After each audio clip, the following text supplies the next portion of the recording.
Dear God, I got one question. I need to know, do revolutionaries go to heaven?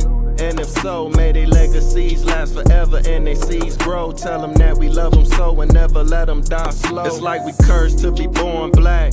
We was kings and queens, now look where we at. I know it won't be long before we take it back.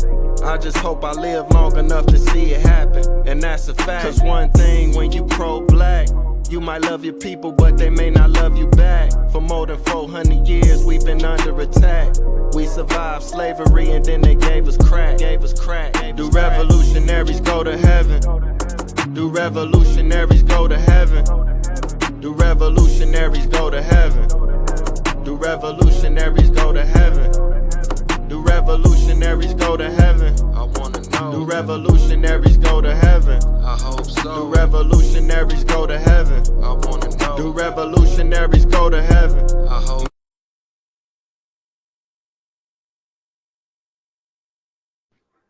All right.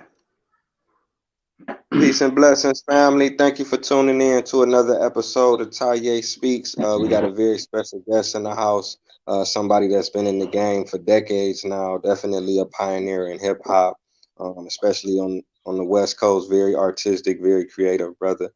So without further ado, thank you, King, for coming on the platform. I definitely appreciate you, and it's definitely an honor. For the viewers who may not know, let them know what your name is, and definitely let them know where you're from. First of all, thanks for having me. This is like something special for me because I'm from, where I'm from, and this is reaching all the way across the world back home to where we came from originally. So, that right there is something to note. Without mainstream, without the industry, just like hand to hand, person to person, like music traveling without any, major promotions or any of that stuff, just underground. But me, my name is the Ryman Riddler. I'm from Chillin' Villain Empire, The Good Life, Project Blow, Afterlife, um, Gorilla Spit with Pterodactyl, a couple other loose organizations, but mainly that's it right there. Project Blow, Good Life, Chillin' Villain Empire.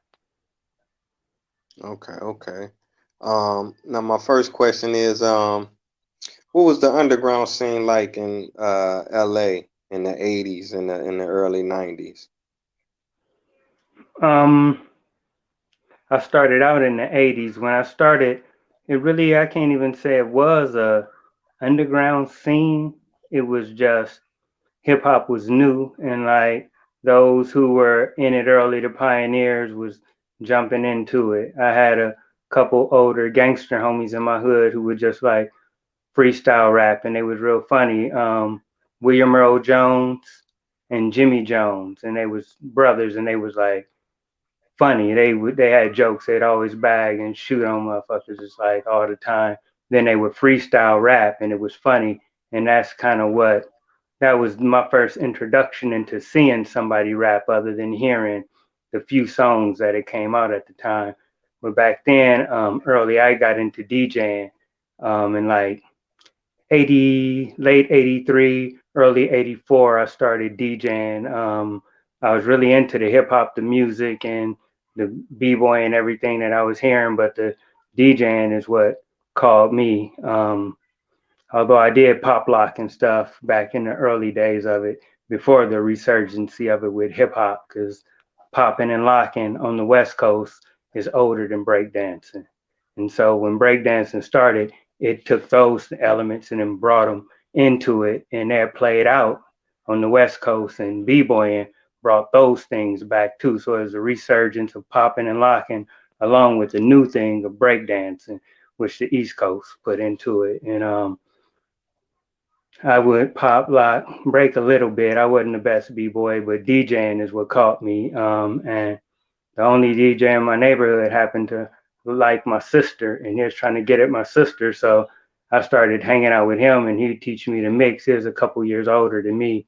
And I learned and brought it back to my crew that I was hanging with, and started my own little side DJ group. And I really didn't like a lot of the rap. I liked the beats, but a lot of the rappers I wasn't feeling, so I didn't want to play the stuff. I thought I could do better. So I got into rhyming in like 84, and ever since then, I've been rhyming. And the underground scene was basically built by my generation and the generation, like some guys slightly older than me, then my generation are the ones who made underground what it is, and battling and freestyling and all of that came all from kids my age at the time who are now, I'm 52, so those around my age are the ones who really first started the whole just hardcore freestyle battle scene. Because when we would listen to like Rakim say freestyle, we thought it meant off the head, like, and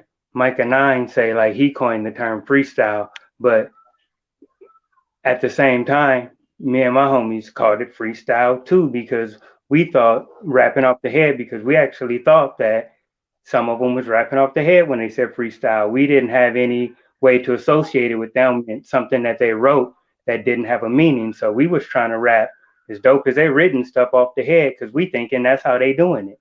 So it was a misinterpretation that started us freestyling like we freestyle. And I started freestyling in like '84. That was like what I did, because that's what the dudes who I looked up to in my neighborhood did also.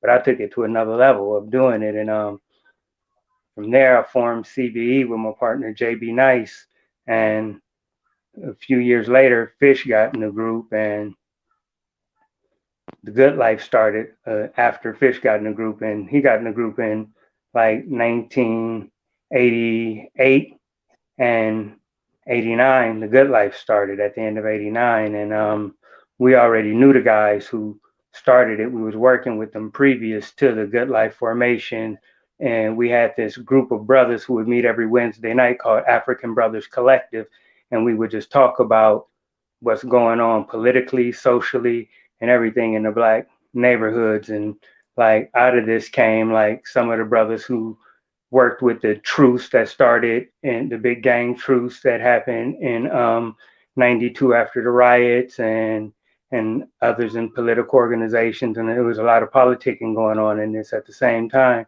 A lot of us were music orientated too, so we put the politics in the music, and we made this project called Underground Radio, which was like it started with like a radio station being taken over called WKKK, broadcasting from the Appalachian Mountains. And like we kick in on the doors on some militant shit, like Panther shit, and take over and start broadcasting underground radio. And we had like field reporters out doing manhole reports that would do these little skits throughout the album that were called manhole reports. And this tape that came out from this was called Underground Radio. And it was produced mainly by Arcane Blaze and Akono. And Akono is he's from, I believe he's Nigerian, but he's one of the Earthquake brothers, one of the producers from the Freestyle Fellowship. But he used to rap too, and his producer was Arcane Blaze, and he was the main focus behind this tape. And he was also B Hall's son, who started the Good Life. And that Thursday night was named Underground Radio after this tape we had made. And this was all the bubbling of underground rap in LA and making it something. And during that time, it was like battles, like crazy battles. You on the bus, like you see somebody, you know how a rapper look, on the back of the bus, and you just walk away like, rap man, what you rap? And it's a battle right down the back of the bus at the bus stop. I lived in Venice at the time, so Venice Beach, we like battling all the time, like with anybody who came to the beach, especially if you looked like you was from the East Coast or New York, because they thought California rappers were weak, and we was like setting another standard. So I would look for them. I wasn't really tripping off other rappers from California. I was looking for those who was from other places, thinking that we were slow or behind or something on hip hop.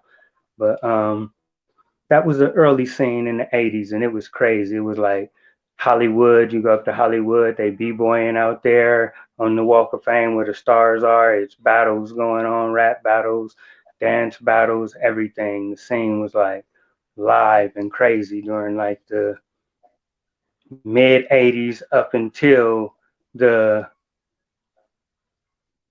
late '80s, early '90s. That scene kind of died down and other scenes were being born, but at that same time, the like freestyle battle scene was being consolidated.